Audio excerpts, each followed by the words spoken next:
There are many exploitation filmmakers that I love, Russ Meyer, Jack Hill, Roger Corman, but there's one who I think is most like me in terms of tastes, and that's Frank Henenlotter.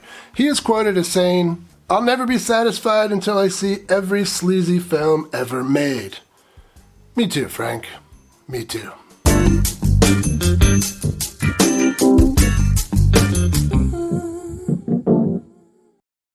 Welcome to Exploitation Reviews, and me, Rob, and today I'm taking a look at Vibrations from 1968 from director Joe Sarno. I've covered his films on the channel before. He made that kind of New York sleaze, which is exactly my kind of sleaze, so let's check out another one. This one gets its name from a certain vibrating device. Whew. It also features an incestuous lesbian couple and a group of pleasure seekers who have turned a storage closet into a... well, let's just say it's a recreation room. So it's definitely on the sleazy film list. Let's check it out. We open on a cleaning lady talking to a writer. We've seen that writer before. That's Lease. She was last on this channel in All the Sins of Sodom. The cleaning lady says that the neighbor Georgia gets up to some weird stuff in the room across the hall. It's supposed to be a storage closet, but she's using it for something else. And that's another familiar face. We last saw her in Confessions of a Psycho Cat. One of the things I really like about these New York sexploitation films from the 1960s is all the familiar faces. Kinda makes you feel like you know the scene. Anyway, Georgia undresses and gets out a massager of some sort. And no, you can't see that. And in the credits, we see the new girl, Julia, making her way through the streets of New York. She eventually makes it to the writer's apartment. Oh, by the way, IMDb and Letterboxd and other internet movie sites mess up the names of these characters. As far as I've been able to figure out, Julia is Marianne Prevost and Barbara is Maria Lease. By the way, later in her career, Maria Lease will go on to direct the horror film Dolly Dearest. Anyway, we learn that these two are sisters, and Barbara doesn't want Julia to stay, but Julia's not taking no for an answer. The next day, a couple drops by Georgia's, storage closet. Both of them were also in All the Sins of Sodom. So many familiar faces, like visiting old friends, I assume.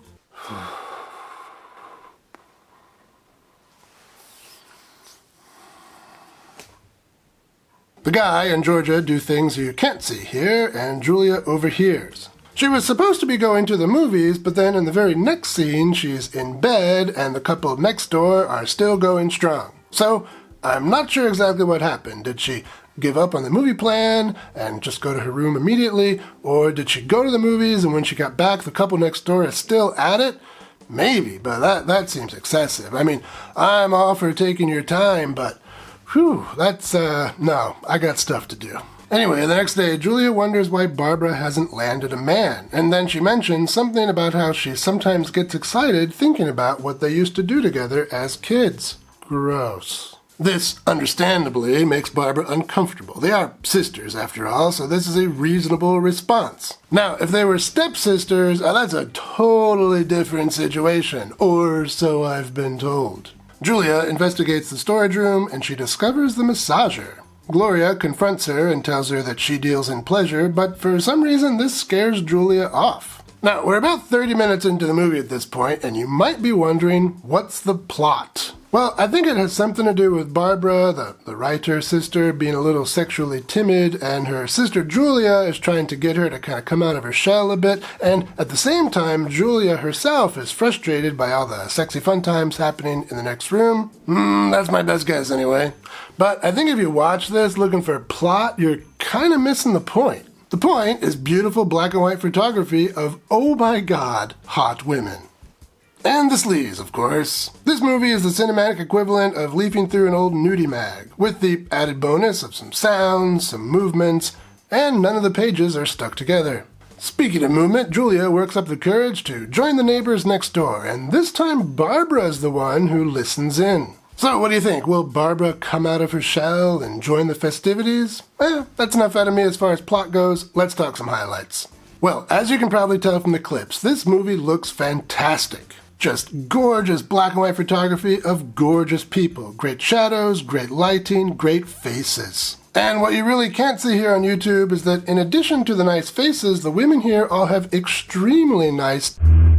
Julia, in particular, has got huge tracts of land. Whew, man, if I had a queen like that, we would live in a bouncy castle. I also appreciate that this film doesn't stay locked in those apartments. It is a claustrophobic film to a certain extent, but it also gets outside, and when it gets outside, we get to see what New York looked like in the late 1960s. That's pretty cool. But beyond the beautiful people, their beautiful faces, and tracts of land, I wouldn't say this movie is perfect. Like the luckiest man in the universe in a recreation room, this film has some shortcomings. Well, I already mentioned that I think the best way to approach a film like this is for the images. Like we might look in an old magazine. So my biggest complaint is sometimes the frames are poorly focused.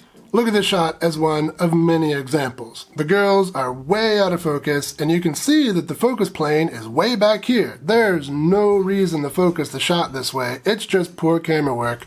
There's no excuse for it. At other times, one of the characters will be in focus and the other character will be out of focus, but this is mostly understandable. With a shallow depth of field, that's just what happens. You can stop down the aperture to increase the depth of field, but then you'll need more light, and maybe they didn't have more lights, so okay, forgiven. But this shot? No, that's just a mistake, not forgiven. Beyond the poor camera work, which sometimes mars the otherwise excellent camera work, some people just might not get the point of a film like this. I mean, here in the 2020s, we've got all the nakedness we might want in the palm of our hands, and in color, so why watch this? And if that's you, then I can't really help you. For me, these films are really a lost art. Some filmmakers took beautiful pictures of beautiful people and strung them together into a sleazy story, and that is way more interesting than anything happening on OnlyFans.